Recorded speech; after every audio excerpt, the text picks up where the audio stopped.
Gary. How are you? Very well, thank you. Thank you so much for joining me, Graham. We can see you. You're in France. Welcome to our show, Graham. How are you? I'm all right. I've got a little bit of a sore throat, a bit of cold, but apart from that, I'm fine. Brilliant, Good man. brilliant. Looking well, Brad. Yeah. Well, Thank you gentlemen. very much. Not looking as well as you. Keeping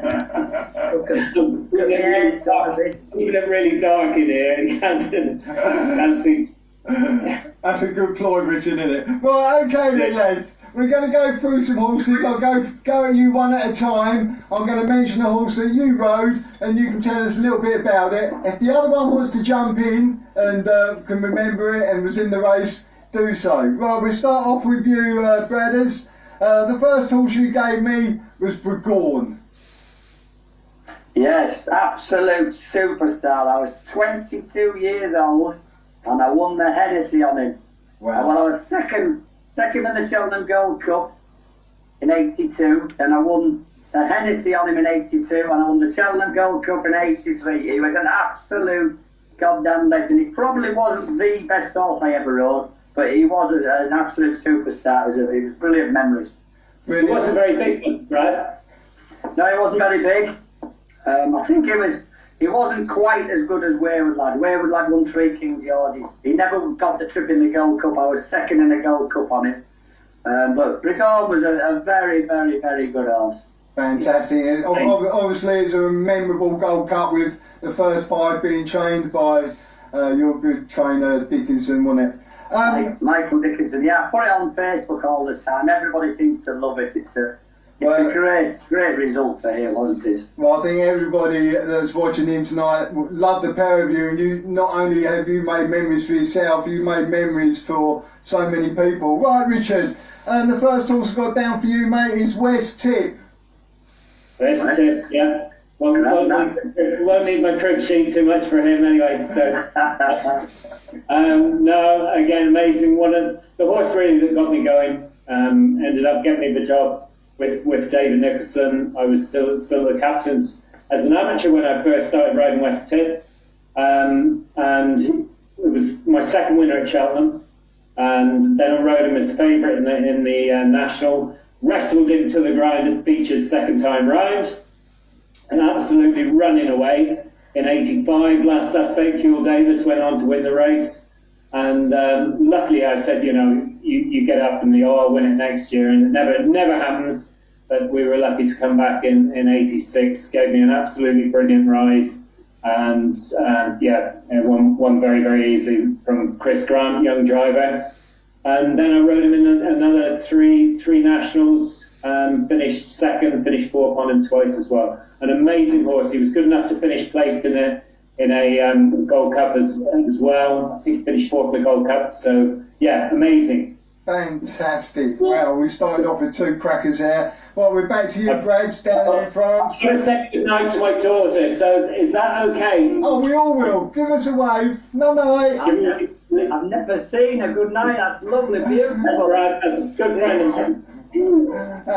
Sleep tight. Night, little angel. Hello, brother. No. Lovely to see you. I keep saying she's 5, but It makes you yeah. brilliant. Well, we come back to you then, Brad, in France. You've got Wayward Lad, fella. Yeah, I won that race at Wetherby on him, the Charlie Hall chase.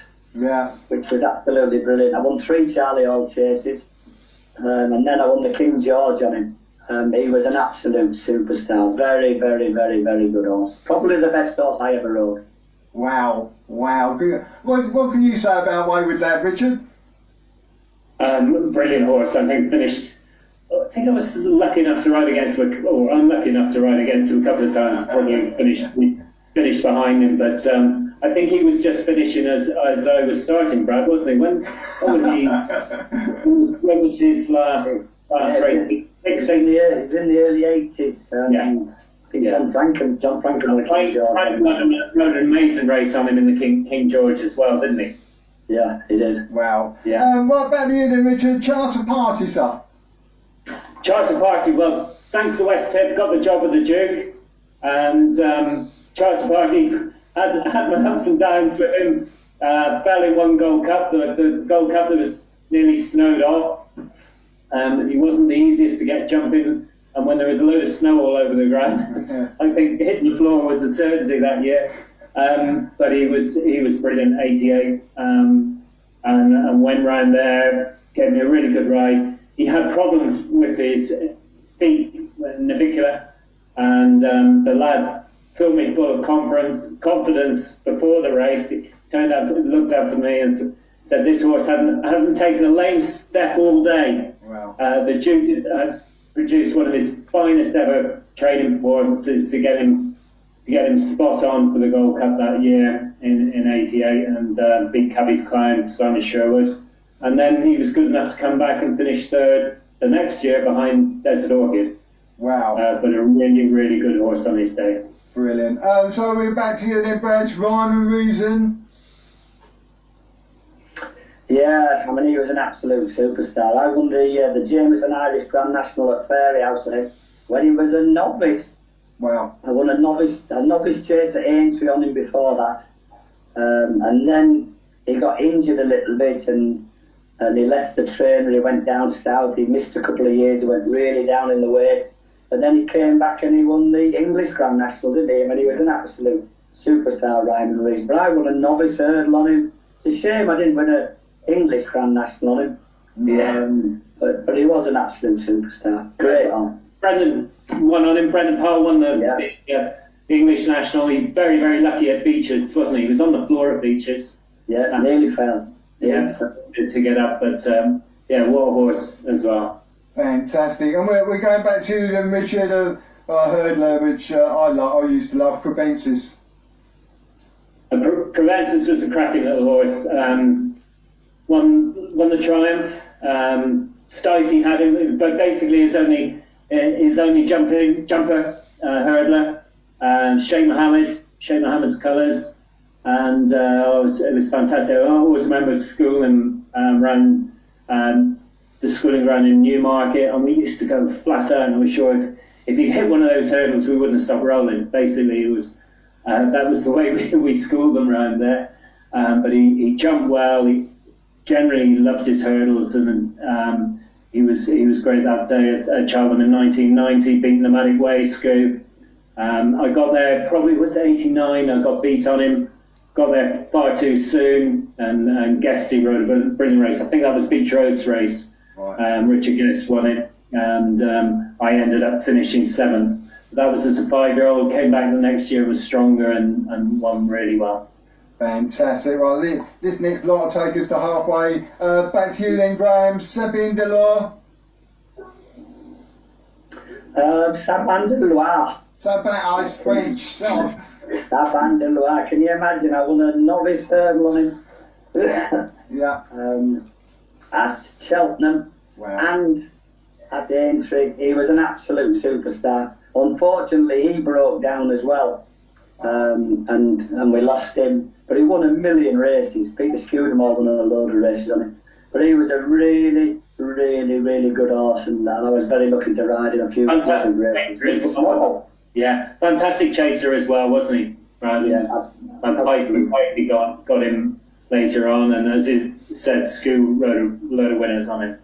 Wow, fantastic. Yeah. Highland Bud then, Richard. Yeah, Highland Bud was a race. Well, basically, I first saw him on telly. I think it was a question and what happened next on Question of Sport. Basically, it was the Ulster Derby or whatever. John Ox trained him, and basically all the sheep invaded the track or something before the race. And I don't know. I think he ended up winning the race, but ended up being sent to David Nicholson. Won the Triumph on him, and then he was bought by owners of Jonathan Shepherd in America. Went over there and won 2 breed. I won very lucky, kept the ride on him for Jonathan. Went out there, I think I rode him in 3 or maybe 4 Breeders' Cups. 1, 2 was placed on him as well. And at the time, the Breeders' Cup was worth more than the Grand National. It was very amazing. Wow. But he was a cracking little horse. Brilliant. Not very big, but he was he was ideal for those tracks in America. I've got a few words for Jonathan Shepherd. He was a lovely man. Yeah, what a great man he is. Yeah, I think I heard my mother said he's retired to Ireland now. So, but and an amazing trainer, one of the best trainers I've ever rode for. I agree. Yeah. Wow, brilliant. Right, the second part of our little sum up of taking you down memory lane. We've got a couple of great horses coming up, and the first one is Sunny Bay. Graham. Yes, absolutely amazing. To win, I mean, I won the 82 Hennessy Gold Cup on Brigorn. And then I won the 1997 Hennessy Gold Cup on Sunny Bay. Wow. And I won a few races as well, but he was a big horse, he was a great horse. I was second in the Grand National as well, with 12 stone. It's a shame I didn't win the National.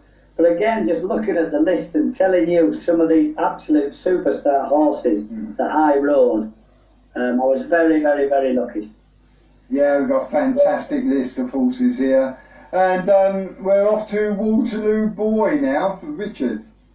Waterloo Boy, another horse of Dave Nicholson's. I was trying to count the races up this morning, how many I won, I kept going wrong. I think it was like 15 races I won on him. Rode him in the Champion Chase, I think 4 times. Right. Finished second in the Champion Chase twice. I never won a Champion Chase, but Waterloo Boy was the closest I got. I ended up in the steward's room trying to get the race off Huel Davis and Byron again. No chance of that. Huel would have been talking to now, I'd say, if he looked like losing it.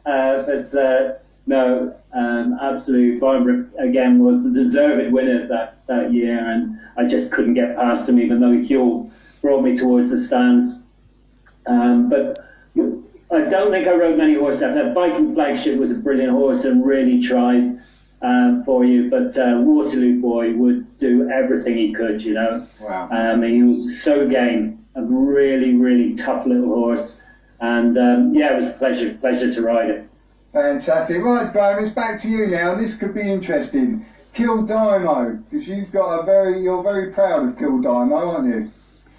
Absolutely. I won a handicap hurdle on him at Cheltenham lots of years ago, and then winning the Sun Alliance Novice Chase at Cheltenham and the Jim Ford Chase when I beat Desert Orchid. Yeah. I just can't believe it. Level weights over 3 miles. He was a very, very, very, very good horse. World class Kildimo. Who was on Desi that day then?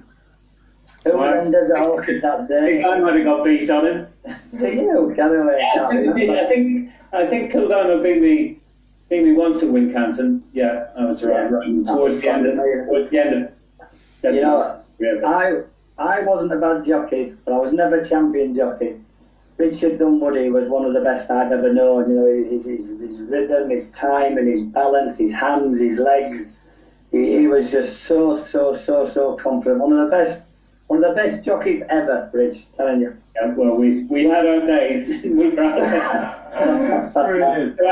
I was going to say we had a lot of good fun along the way. Back to the days when we were riding in Australia and America and New Zealand, little trips during the 80s and stuff like that. I might as well open it all up now. I had my first holiday abroad in the company of Brad and a few others. Los Angeles. We were riding the British jockey team, but he was only a reserve, right? And we were doing as an American. It was only thanks to Brad being too heavy. Then we got to Australia and New Zealand. I had to do 10 stone and 9 stone 7, and I couldn't do the weight. So Richard Dunwoody had to take over for me, and I had to start taking photographs and things. And he rode a few winners. And on our way home, we stopped in America, Los Angeles. We stopped with Jimmy Duggan and Steve Yolden for nearly a week. I think we had an absolutely wonderful holiday. It was brilliant. We got home. I put some lovely photographs of that on Facebook as well. We had the good old Jimmy Duggan on last week. What a great character. We love him. He's a legend, Jimmy Duggan. Living in America for lots of years now. Yeah. Right, back to you then, Richard. Mini homer for Freddie Starr. Yeah, but I have to mention this one again. Trained by Pipey now. So I had my years with the Duke, and then Scoo retired. So ended up very fortunately getting a job with Pipey for a couple of years, and basically the best horse I rode for Martin at the time was Mini Homer. Won the National in '94. It was very, very soft ground. Lucky to stand up at Beaches second time round, but in the end got there a bit too soon. Warcroft boy Adrian Maguire stopped in front of me halfway up the run in. I think he might have burst a blood vessel or whatever, but I got to the front, and then good old Just So nearly came and beat me. But no, it was great memories, great race, and I was privileged to ride the little horse for Freddie Starr. Freddie wasn't there at the race. He was doing a show down in Brighton, and I had to get him on the phone doing an interview with Desmond Line. Freddie Starr at the same time was quite difficult, but it was some amazing memories. Again, Mini Homer was good enough to finish third in a Gold Cup as well. Wow. He was classy horse. He won I think Skoo won the Royal Sun Alliance on him as well. Top horse, very, very tough. Jonathan Lowe, I think, had to basically break him in every year. So at the beginning of the season, he was so fresh, so hard to handle every year. He was, hell of a horse. Wow. Right, okay then, brothers, we've got a couple of more for you. Collier Bay. How do you pronounce that one? It's a shame we're only going to number 8, because I've got about 20. But Collier Bay was absolutely brilliant. I was supposed to ride the favourite, wasn't I? No, I ended up on Alderbrook. You ended up riding Alderbrook, yes. I was supposed to go into school Alderbrook on the morning. I went to a party the night before. And I didn't get to bed till about 4 o'clock. I was very drunk. And my alarm didn't go off on the morning. Something went wrong, I don't know. Anyway, so I lost the ride, and I ended up getting to ride on Alderbrook. Ben didn't give him a very good ride in the Champion Hurdle, and Brad won. He gave him a great ride, but I gave Collier Bay an unbelievable ride. I was nearly upside in front all the way around, and I won nicely. And he was a very, very, very good. Oh, we've frozen. What a shame. It was unbelievable that I won the Champion Hurdle on him. I was very pleased. Yeah, fantastic. I did have Kim Bailey on the show a few months ago, and he did bring that story up. And he showed me what you did when you went past the winning post. You looked at your clock or something. Very funny. Yeah. I went like that. Leave. I did see that actually. I watched that. It was very good. You're very good at interviewing people. Fantastic. And off to Richard again then. This is one of my favourite horses as well. Can I name? In the red colours, Florida Pearl. Florida Pearl. Yeah. Florida Pearl. Yeah, Florida Pearl was a top horse to ride. I got him at the beginning of his career. I think James Nash won a bumper on him. Willie Mullins. Yes. Yeah, Willie Mullins. So I ended up getting the ride on him in the bumper at Cheltenham, and James said, "You're on a decent horse here." He absolutely hacked up, and then he came back the next year. He didn't go over hurdles. He went straight over fences. Came back and won the Royal Sun Alliance. I think we beat one of Adrian Escarfig maybe, and then I rode him in a Gold Cup. Finished third on him in the Gold Cup. He didn't really get the trip. The 3.25 miles was probably just a touch too far for him. But what a top horse he was! And then he won all those races. Won the Hennessy in Ireland. Was it 4 times? I won one on him, and then maybe Paul Carey, a few of the lads, Richard Johnson even, I think, won a Hennessy on him as well. But a really, really tough horse, trained by Willie Mullins, owned by some of the nicest people I ever rode for, Archie and by O'Leary. They're amazing to ride for him as well. So yeah, some great days on him. Right at the end of my career when I wasn't in very good shape. Oh, fantastic. Am I right in saying, what I remember with Florida Pearl, he always ran his best race on the bridle. Once he come under pressure, he wasn't the same horse as when he was on the bridle. He travelled really well in a race. Yeah. 2.5 miles, probably 2 3/4 was probably his best trip. But he would travel, usually on good ground. He was fantastic. He would really carry you. And I did wrestle again. Certainly did wrestle him to ground, put him on the floor, Leopardstown at Christmas one year, but he was a brilliant jumper as well. Yeah, fantastic. Right then, Graham, back to you then. This is a horse that is another little clash that you two had in the saddle. One of you was on a horse called Morley Street, and one was on a horse called Flawn. I remember the race well. So do I. Off you go, Brad. What can you remember about it? Well, Brad, I got the ride of the year actually.